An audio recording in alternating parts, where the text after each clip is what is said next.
आज के इस डीप डाइव की शुरुआत में एक विजुअल इमेजिन कीजिए।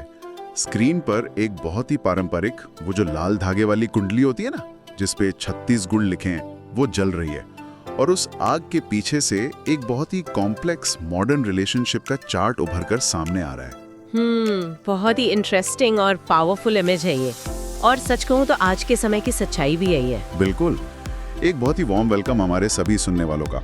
आपने समाज में ये डायलॉग तो पक्का सुना ही होगा, अरे हमारे तो 36 में से 32 गुण मिल रहे हैं, शादी एकदम परफेक्ट होगी, या फिर कुंडली मैच हो गई है, अब तो सब सेट है। हाँ, ये तो लाइक हर दूसरे घर की कहानी है। एग्जैक्टली। लेकिन आज हम इस भ्रम को तोड़ने वाले हैं। भारत में ऐसी हजारों शादियां हैं जहां 30 से ज्यादा गुण मिलते हैं, पंडित जी ने एकदम ग्रीन सिग्नल दिया होता है, फिर भी कुछ सालों में भयानक तलाक हो जाता है। और दूसरी तरफ ऐसे भी कई एग्जाम्पल्स हैं हमारे आसपास जहां मुश्किल से 12 या 15 गुण मिलते हैं, लेकिन वो कपल अपनी पूरी लाइफ खुशी खुशी बिता देते हैं बिना किसी बड़े झगड़े के। राइट। तो आज के इस डीप ड्राइव का मिशन यही है। हमें यह समझना है कि जो गुण मिलान है, इसकी असली लिमिटेशन क्या है, शादी के लिए वो कौन से फैक्टर्स हैं जो सच में मैटर करते हैं, और एस्ट्रोलॉजी के हिसाब से एक सक्सेसफुल मैरिज का असली लॉजिक क्या है। तो चलिए इसे अनपैक करते हैं। जरूर। सबसे पहले तो हमें सरफेस लेवल चेक को समझना होगा। ये जो गुण मिलान है ना, हाँ, वो अष्टकूट मिलान, Right. जिसमें 36 पॉइंट्स होते हैं। बिल्कुल, अष्टकूट मिलान, जिसमें लाइक 18 गुण मिल जाएं तो एक्सेप्टेबल है, 24 मिल जाएं तो काफी अच्छा मानते हैं, और 30 क्रॉस कर जाए तो बस बेहतरीन। तो क्या ये किसी स्कूल के एग्जाम जैसा है? मतलब जहाँ 30 आउट ऑफ 36 नंबर लाने का मतलब है कि आपकी शादी पूरी क्लास में टॉप करेगी। ये तुलना काफी फनी है, लेकिन ये एक महत्वपूर्ण सवाल खड़ा करता है। मैं समझाती हूँ। अगर हम इसके बेसिक्स में जाएं, तो ये जो 8 कूट हैं, वर्ण, वश्य, तारा, योनि, ग्रह, मैत्री, गण, भकूट और नाड़ी, ये सब पूरी तरह से सिर्फ एक ही चीज पर बेस्ड होते हैं। अच्छा, किस पर? केवल और केवल चंद्र राशि पर, यानी मून साइन पर। रुको, क्या ये 8 के 8 पैरामीटर सिर्फ चंद्रमा पर टिके हैं? हाँ, एग्जैक्टली। मतलब हम पूरी की पूरी 36 नंबर की परीक्षा सिर्फ एक सब्जेक्ट के बेसिस पर ले रहे हैं। ये तो चीटिंग है। बिल्कुल, और यही इसकी सबसे बड़ी लिमिटेशन है। एस्ट्रोलॉजी में मून आपके माइंड और इमोशंस को दिखाता है, तो गुण मिलान बेसिकली सिर्फ ये चेक कर रहा है कि दो लोगों का इमोशनल लेवल कैसा रहेगा। लेकिन एक शादी सिर्फ इमोशन से तो नहीं चलती ना। इंसान का पूरा व्यक्तित्व, उसका बिहेवियर, उसका ईगो और बाकी प्लैनेट्स की जो असली ताकत है, ये सिस्टम उसे पूरी तरह इग्नोर कर देता है। ओहो, मतलब 36 में से 36 गुण मिलने के बाद भी अगर रिश्ता बहुत ही टॉक्सिक हो जाए तो इसमें कोई हैरानी की बात नहीं है। बिल्कुल नहीं, क्योंकि वो सिर्फ सरफेस लेवल चेक था। Make sense. तो यहाँ आकर बात वाकई बहुत दिलचस्प हो जाती है। अगर चंद्र राशि सिर्फ सरफेस है, घर के बाहर का पेंट है, तो वो गहरी नींव क्या है जिस पर शादी की इमारत असल में टिकती है? असली गेम यहाँ शुरू होता है। वो नींव है 7th हाउस, यानी कुंडली का 7वां भाव। 7th house, okay. हाँ, ये शादी और पार्टनर का घर होता है। इस घर का मजबूत या कमजोर होना ही सब कुछ तय करता है। अगर इस घर पर पापी या क्रूर ग्रहों का प्रभाव है, तो शादी में प्रॉब्लम्स आना लगभग तय है, चाहे आपके कितने भी गुण क्यों ना मिल रहे हो। अच्छा, तो घर देख लिया। हाँ, और घर के साथ साथ सप्तमेश यानी 7th लॉर्ड, जो उस 7वें भाव का मालिक है, वो पार्टनर के स्वभाव और रिश्ते की पूरी डायरेक्शन को डिसाइड करता है। तो मतलब अगर हम शादी को एक लॉन्ग ड्राइव मान लें, तो 7th हाउस हमारी गाड़ी हो गई। सही एनालॉजी है। और इस गाड़ी को चलाने के लिए जो सबसे जरूरी प्लैनेट्स हैं, वो है शुक्र और मंगल, यानी वीनस और मार्स।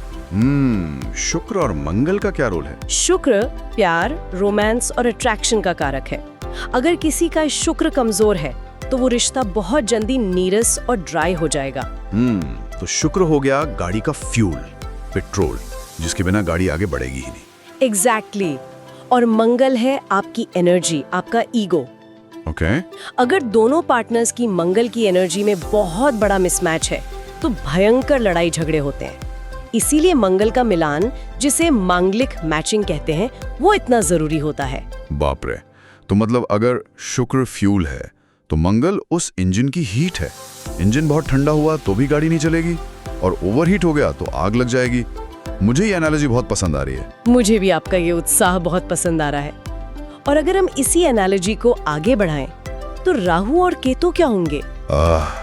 राहु केतु, ये नाम सुनते ही थोड़ा डर लगता है। क्या ये रास्ते के स्पीड ब्रेकर्स हैं? स्पीड ब्रेकर्स नहीं, राहु को आप एक गहरा कोहरा या धुंध मान सकते हैं। अच्छा, धुंध कैसे? क्योंकि राहु भ्रम पैदा करता है, इल्यूजन। ये एक झूठा आकर्षण देता है जो असल में होता ही नहीं है। इंसान को लगता सब परफेक्ट है, लेकिन धुंध छंटते ही असलियत सामने आ जाती है। ओहो। और केतु अलगाव लाता है, डिटैचमेंट। अगर वो गलत जगह पर है तो शादी में इंसान एक ही छत के नीचे रहकर भी अपने पार्टनर से बहुत दूर महसूस करता है। यार, मतलब सिर्फ चंद्रा राशि देखकर गाड़ी नहीं खरीदी जा सकती। इंजन, पेट्रोल, कोहरा सब चेक करना पड़ेगा। बिल्कुल। और अब यहाँ जो बात सबसे आकर्षक है वो ये है कि मान लीजिए आपने ये सब चेक कर लिया, प्लैनेट्स देख लिए, घर देख लिया, लेकिन फिर भी ये कैसे पता चलेगा कि फ्यूचर में इसका असली रिजल्ट क्या होगा? हाँ, क्योंकि कई बार सब कुछ परफेक्ट दिखता है, फिर भी 10 साल बाद चीजें खराब हो जाती हैं। तो इसका क्या सीक्रेट है? इसका सीक्रेट है नवमांश चार्ट, जिसे D9 चार्ट भी कहते हैं। D9 चार्ट, ये क्या होता है? मैंने तो सिर्फ जन्म कुंडली के बारे में सुना है। यही तो बात है।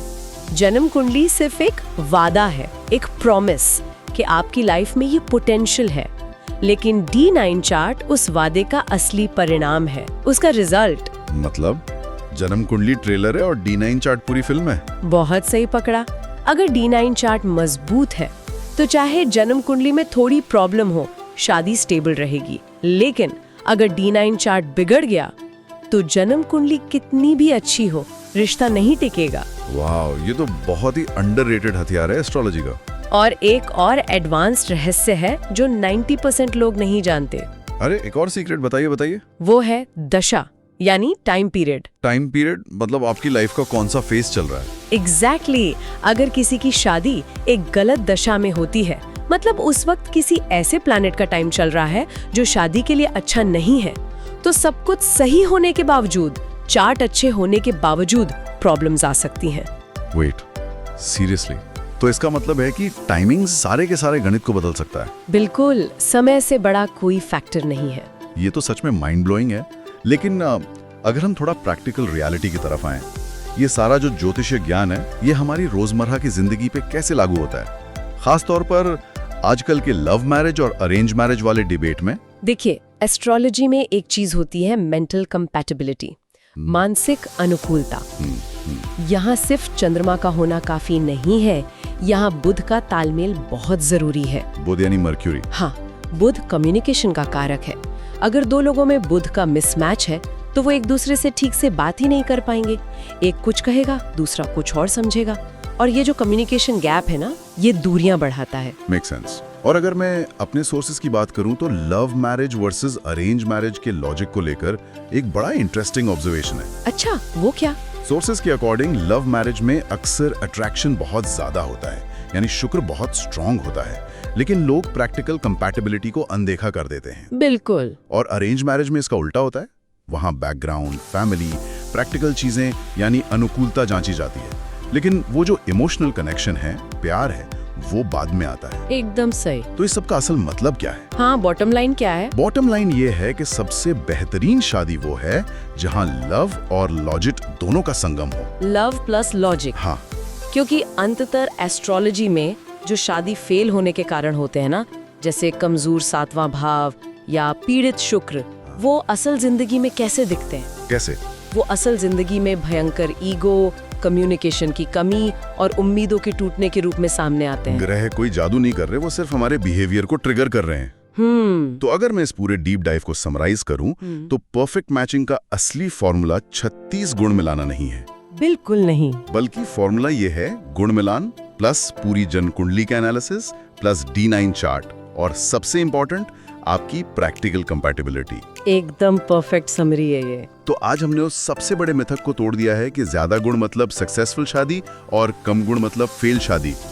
लेकिन जाते जाते मुझे ये भी पूछना है कि अगर किसी की कुंडली में प्रॉब्लम्स दिख रही हो तो क्या कोई उपाय हैं? हाँ, बिल्कुल है। और उपाय हमेशा 2 लेवल्स पर काम करते हैं। 2 लेवल्स?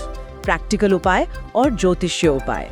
प्रैक्टिकल लेवल पर आपको अपना कम्युनिकेशन सुधारना होगा, अपने ईगो पर कंट्रोल रखना होगा, और एस्ट्रोलॉजिकल लेवल पर शुक्र को मजबूत करना, गुरु का सहयोग लेना और मंगल की एनर्जी को बैलेंस करना जरूरी है। राइट। लेकिन सबसे ज़रूरी बात जिस पे मैं जोर देना चाहूँगी वो ये है कि ज्योतिष केवल एक गाइड है, एक मार्गदर्शक। कोई जादू की छड़ी नहीं है। एग्जैक्टली असली प्रयास और मेहनत आपको खुद करनी पड़ती है। एक दूसरे को समझना, सम्मान देना, संवाद करना, इसका कोई ऑल्टरनेटिव नहीं है। बहुत ही सही बात कही आपने। अब इस गहरे विषय को रैप अप करने से पहले मैं एक नया और थोड़ा गहरा विचार छोड़ना चाहता हूँ सोचने के लिए। जरूर बताइए। अगर ज्योतिष केवल एक मार्गदर्शक है और जैसा आपने कहा कि दशा या समय ही सारी चुनौतियां तय करती है, तो क्या ऐसा हो सकता है कि जिसे हम गलत दशा या खराब समय कहते हैं वो असल में यूनिवर्स का एक तरीका हो? एक तरीका किस लिए? हमें वो कम्युनिकेशन और ईगो कंट्रोल सिखाने का जिसकी हमारे अंदर कमी है। मतलब क्या पता ये ज्योतिषीय समस्याएं असल में हमारे रिश्ते की और हमारे खुद के एवोल्यूशन की ट्रेनिंग हो। वाओ, ये एक बहुत ही खूबसूरत और डीप पर्सपेक्टिव है। जो खराब समय है वो आपको तोड़ नहीं रहा, वो आपको बेहतर बना रहा है। एग्जैक्टली। तो बस इसी थॉट के साथ हम आज के इस डीप डाइव को यहीं समाप्त करते हैं। इस विषय पे जरूर सोचिएगा। बहुत बहुत शुक्रिया हमारे साथ जुड़ने के लिए और एक बेहतरीन चर्चा के लिए। थैंक यू, मुझे भी बहुत मजा आया।